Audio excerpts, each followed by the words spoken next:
আলহামদুলিল্লাহ, আজকে হচ্ছে জিলহজ মাসের চাঁদ উঠেছে। আজকে থেকে হচ্ছে হজের মাস শুরু, আর এটা হচ্ছে বরকতের মাস।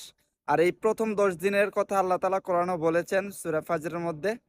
তো এই 10 দিনের কসম খেয়ে আল্লাহ বলছেন যে এই 10 দিন যদি কেউ ঠিকঠাক মতো আমল করতে পারে এবং সদকা বেশি বেশি করতে পারে, তো এবং যদি নফল ইবাদত যেগুলো আছে এগুলা রমজান মাসের মতো 70 গুণ বৃদ্ধি করে দিবেন আল্লাহ তাআলা। এবং এই জিনিসটা অনেকে হচ্ছে জানেন না যে আজকে জিলহজ মাসের চাঁদ উঠবে কিনা। তো যেহেতু উঠেছে, এই সংবাদটা আমি আপনাদেরকে দিলাম। যদি আপনারা নিজ দায়িত্বে যদি এটা শেয়ার না করেন তাহলে কেউ জানতে পারবে না।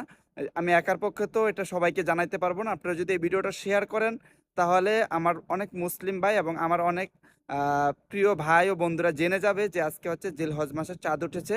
আর এই 10 দিন খাস করে নিজের জন্য দোয়া করবেন এবং নিজের স্বপ্নগুলোর কথা আল্লাহ তাআলার কাছে শেয়ার করবেন। আল্লাহ তাআলা আশা করি আপনার এই দোয়াগুলো কবুল করবেন।